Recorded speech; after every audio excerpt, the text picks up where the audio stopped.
Welcome back, everyone.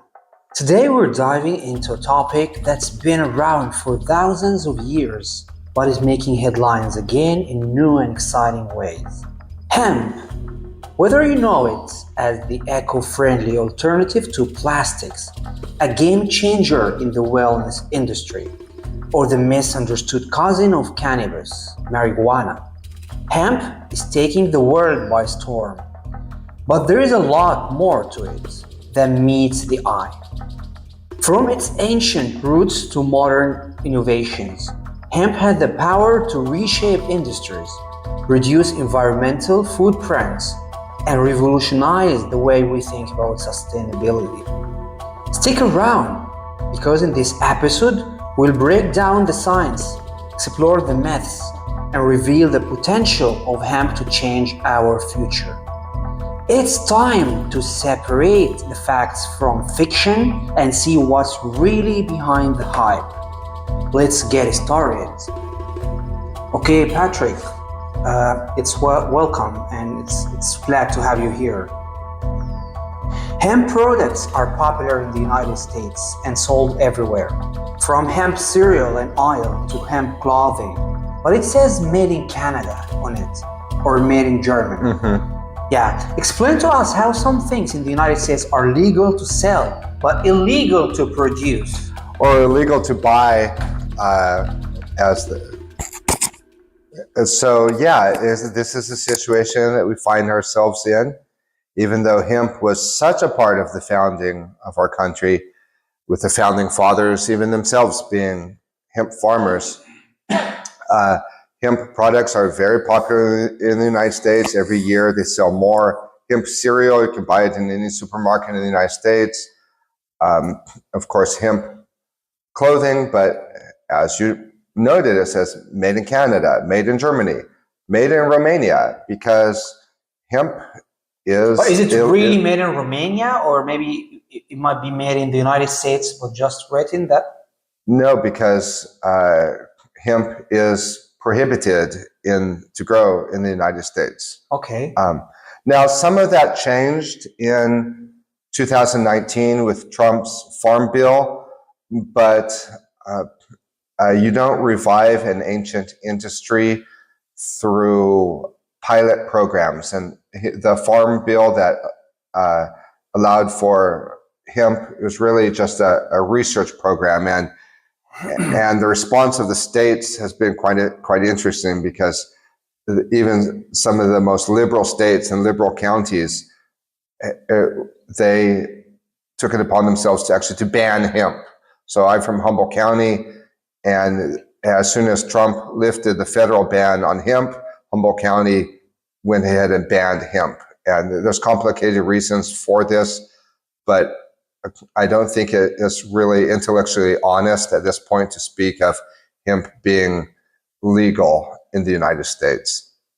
Undoubtedly, hemp was very much a part of the entire world for many centuries, and very important and influential in the founding of the United States, with even major cities being named for the plant, like Hempstead, Connecticut. Right. For people who aren't aware, "stad" is a suffix that means city, so they were calling it Hemp City.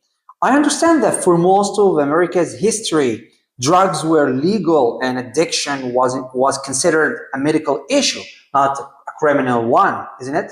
Yeah, that's true. And in fact, there's been good research that shows that when you criminalize addiction, you actually drive up the addiction. But it was a different time in American history, and hemp was widely available, as was its psychoactive cousin. Okay. And yes, it was very important for the founding fathers, and I think we're going to talk a little bit about the history. Yeah, before talking about the history, so what's the difference between hemp and marijuana? Can you clarify the term? Yeah, well, of course. Marijuana is not a scientific term. Marijuana is Spanish, and it comes from the time when the plant was demonized for political reasons, the cotton industry, the oil industry. The problem is we don't have language to talk about a plant that crosses universes. For example, cotton, it just has one use. It's not a food. So our language to deal with plants represents the simplicity of most plants. The fact that hemp has so many uses, we really struggle with language. The cannabis plant has so many uses. So the hemp and marijuana, they're both from the same plant, Cannabis sativa. The Cannabis sativa. Yeah, that's the base plant for which we get non-psychoactive cannabis and psychoactive cannabis. So it helps if we refer to non-psychoactive cannabis as hemp and psychoactive cannabis as marijuana, even though marijuana is not a scientific term. What makes a separate definition for hemp is it's 0.3% THC or less. THC stands for tetrahydrocannabinol, which is the psychoactive ingredient in cannabis. So if it's 0.3% THC or less, it's considered hemp. And this definition was actually written into Trump's 2019 Farm Bill. A marijuana farmer is looking to get 10% or more THC if they can. And what's the perception of hemp in Latin America? That's very interesting, because if you ask most people, do they know what hemp is? They're not going to know. And believe me, I've done this. The Spanish word for hemp. You mean in the United States or in the United States and in Ecuador? So the word in Spanish is Cañamo. Although in Ecuador, over the last few years, they've also started a pilot program for hemp where farmers can get licenses and start with hemp. And you've seen a proliferation of hemp products, hemp soaps, hemp shampoos, different products with hemp. But most people in Ecuador, if you talk to them about hemp, they're not going to know what you mean. And Ecuador is a very traditional society. In a lot of ways, it's like the United States was in the 1950s. But because of the proximity to Colombia and the historical connection with the Colombian drug cartels and their own criminal gangs that traffic in cocaine, there's a confusion between marijuana and cocaine. And so a lot of people, as soon as you start explaining what is hemp, Cañamo, they tune out. They've never heard that it can be used for anything other than smoking. And so it's challenging. Now, that has started to change over the last couple of years with the introduction of hemp products in the Ecuadorian market, but there's still a lot of prejudice, a lot of confusion. And as far as I'm concerned, smoking is the least useful of this. This is the least important use of this plant that has been used. It has over 25,000 uses. And is the perception of hemp any different in the United States? Yes. Well, most people in the United States haven't heard of hemp. I know. My brothers, my father, I had to explain to them what hemp was. And that's sad, because even when my grandfather was a boy, hemp was perfectly legal. Holly, a lot of the times when people hear that I'm from California. Yeah, that's what I was asking you. Like, it's really funny when you said that when people hear you're from California, a lot of time they ask you about cannabis being legal there, and you have to tell them that they've been massively misinformed, don't you? Yeah, there was the medical marijuana law, and then in 2016, the law which We're told legalize marijuana, but we wouldn't speak of cotton being legal in a country or in a state where the only use was, pardon my crudeness, but to wipe your butt.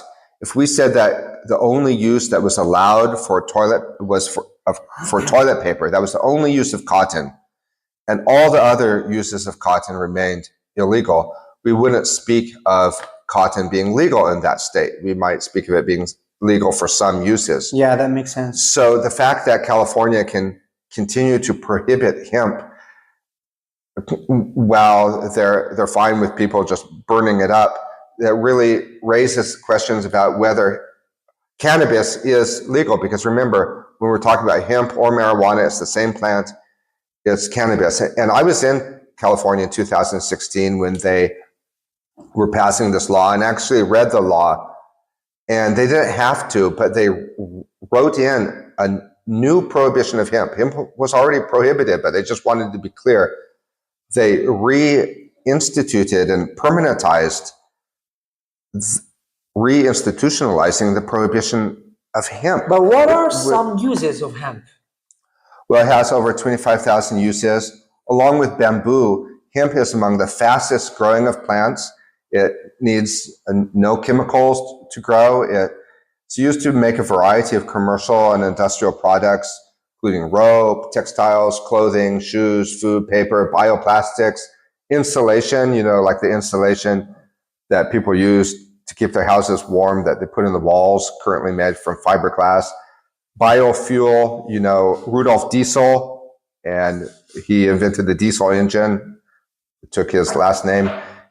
When he invented the diesel engine, he invented it to be ran on hemp. There's also hemp concrete, which is, you get hemp concrete, like for roads and sidewalks, by mixing the wooden refuse with lime. And hempcrete actually sucks in CO2. You mentioned in your beautiful introduction about hemp lowering the carbon footprint. Exactly. And it sequesters CO2. And, we're told that CO2 is the culprit behind climate change. And so hemp actually sequesters it. Hemp takes out heavy metals from the fields where it's grown.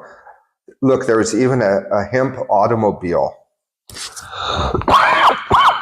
Would I be Henry Ford, the founder of Ford Motor Company, even designed a hemp automobile.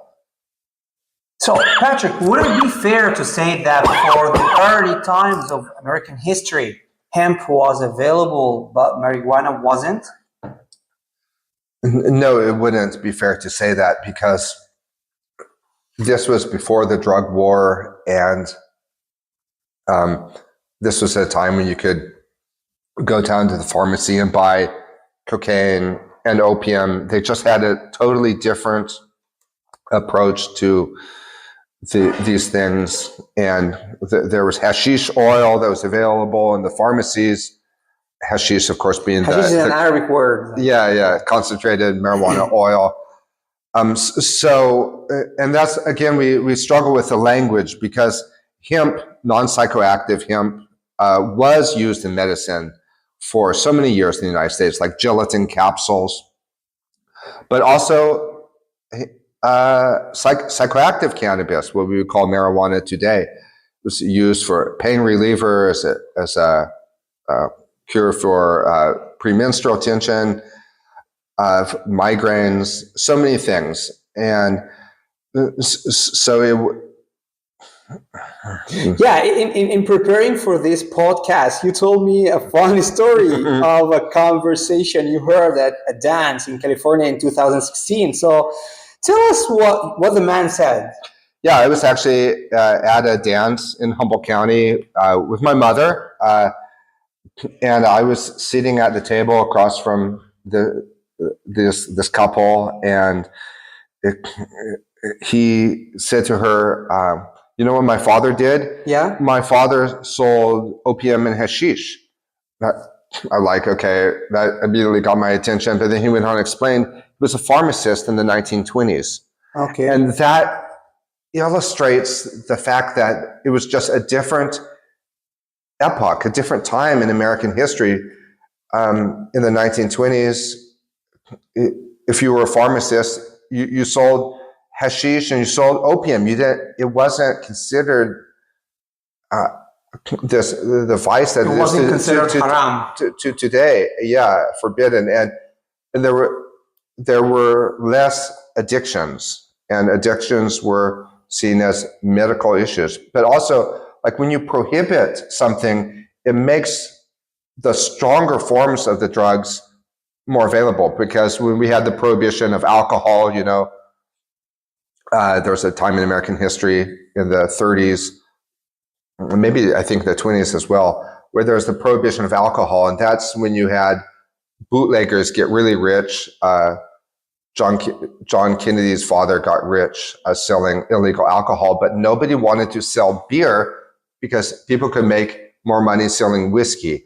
In the same way, when you prohibit these things, like whether it's opium poppies or cannabis, you drive into the illegal market the strongest forms of these substances, because if alcohol is prohibited, nobody's going to want to buy beer. Everybody's going to be buying whiskey. And you've seen that same thing. Marijuana growers have tried to get the most THC out of the plant, and actually the lesser, more therapeutic versions are forgotten about. And I think it's fair to say that you don't only smoke it if you like having a migraine or something. You can also take it in capsules or oils. Exactly. So let's back up a little. Tell us about hemp's history. Bring it from ancient times up until modern American history. Well, we've known about hemp for thousands of years. It was the first plant, one of the first plants cultivated by man. And we know this from archaeological evidence in Egypt, in China, in India. Very important for survival, for clothing, for fiber. And then bringing up to a more modern time, the colonists, the first colonists in Jamestown in 1619, they were required by King George of England to grow hemp. So the first colonies in the United States were British colonies. And they were required to send back so much hemp over the oceans back to England. It was that important. George Washington wrote about hemp. The hills of Mount Vernon, where he lived, were covered with hemp. Thomas Jefferson, of course, who wrote the Declaration of Independence on hemp paper, he famously said, hemp is of the utmost importance for the protection and I think he said for the protection and well-being of the United States. He didn't say defense, he didn't say money, he said hemp is of the utmost importance for the protection and the longevity of the United States.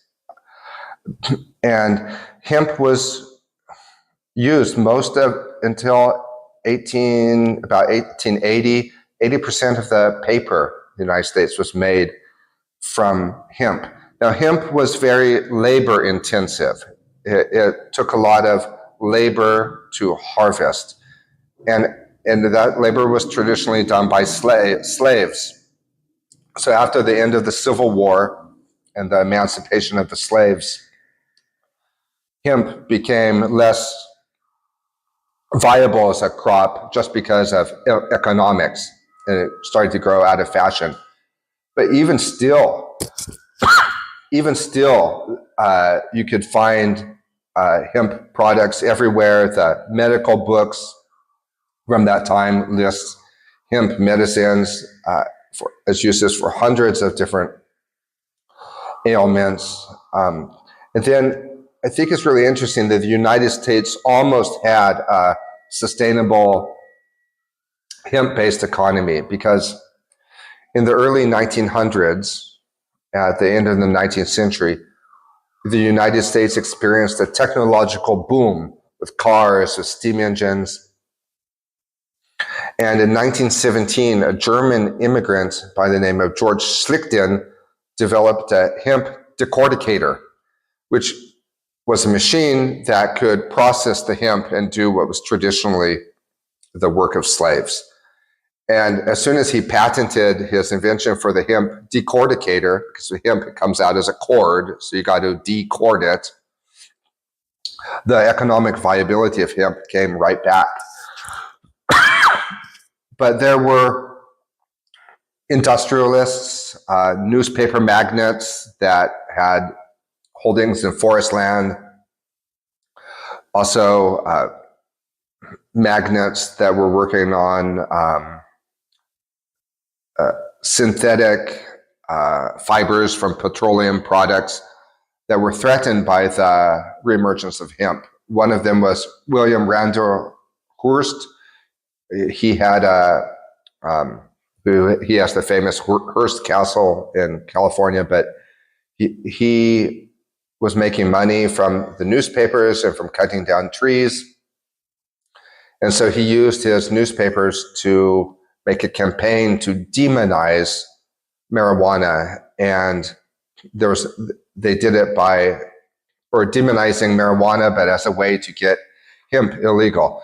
And when I've explained to people in the United States what hemp is and how it's prohibited, one of the things they'll tell me is, well, the government had to prohibit hemp because of its relationship to marijuana. But you look at history and it's exactly the opposite. Exactly. It was the opposite. They prohibited marijuana as a way to secretly get rid of hemp. And the newspapers from the time, you can see this kind of demonization that was happening at the time. Headlines like "Mexican crazed by marijuana runs amok with butcher knife." Another newspaper headline from the time: "Mexican family go insane. Five said to be stricken by eating marijuana. Weed from the devil's garden. Smoking weed turns Mexicans to wild beasts. The burning weed with its roots in hell. Weird orgies and wild parties in the dope house. America's newest narcotic menace. Dope created ecstasy, avalanching into frightful perversions. Evil Mexican plant that drives you insane. It's a vicious racket with its arms around your children. One puff started her on her way."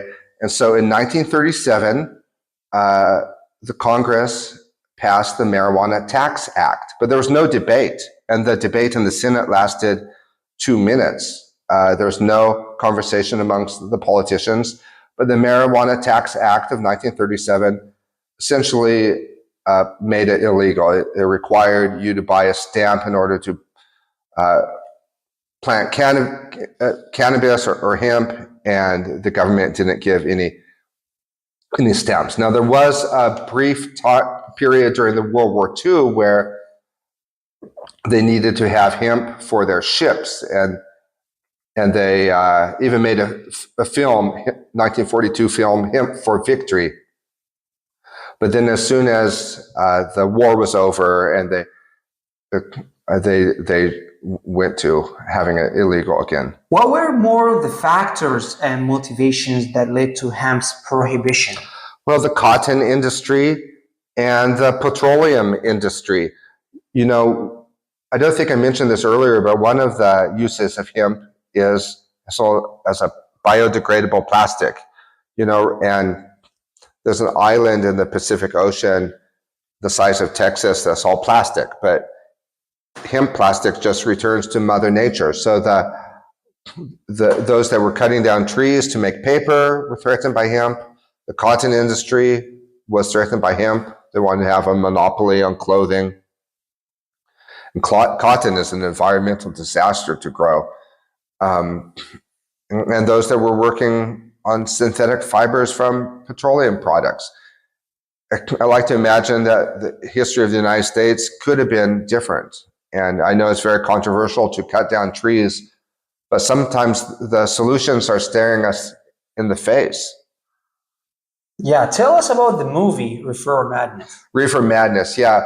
Well, this was actually a movie that these industrialists made in order to demonize marijuana, and that was their campaign that terminated with prohibition of hemp and the Marijuana Tax Act of 1937. And it's just this crazy movie. Actually, some of the headlines that I was reading earlier were from that movie. And it was forgotten about, but then it was rediscovered, I think, in the 1980s. And it's become a cult classic. And now it's considered a great work of satire. But it's just this movie where you see people like taking a puff off a marijuana cigarette and then jumping out windows. And it was trying to convince people that smoking pot would make you go insane. And it was, right now, these days, we call that racist, the Mexican connection, and then we call it fake news. But at the time, I mean, this was a full-on demonization campaign. And I mean, watching this movie now, it strikes you as satire, but it was part of this campaign to demonize it. And it's been even made into a musical on Broadway. But we refer actually to this whole period of demonization of cannabis. We refer to it as reefer madness. So the name of the movie is actually used now to talk about this whole period, start of the 20s and 30s, to prejudice American people against the plant. But when they passed the Marijuana Tax Stamp Act, there was no debate in the Senate. They just passed it, and then hemp slipped out of history to the point now where most Americans, if you ask them what is hemp, they wouldn't even be able to tell you. Yeah, and that brings us to the end of the first part of today's conversation about hemp. Remember, there's a second part, Patrick. I'm looking forward to it. When we're going to speak about different aspects and more questions about hemp. So if you enjoyed this episode, don't forget to subscribe to our channel on YouTube, follow us on Facebook, and check out our content on BitChute. That way you'll never miss an episode as we continue to explore thought-provoking topics like this. Yeah, Patrick? Yeah. So thank you very much. Thanks for tuning in. And as always, stay curious and stay engaged. See you next time. Bye-bye.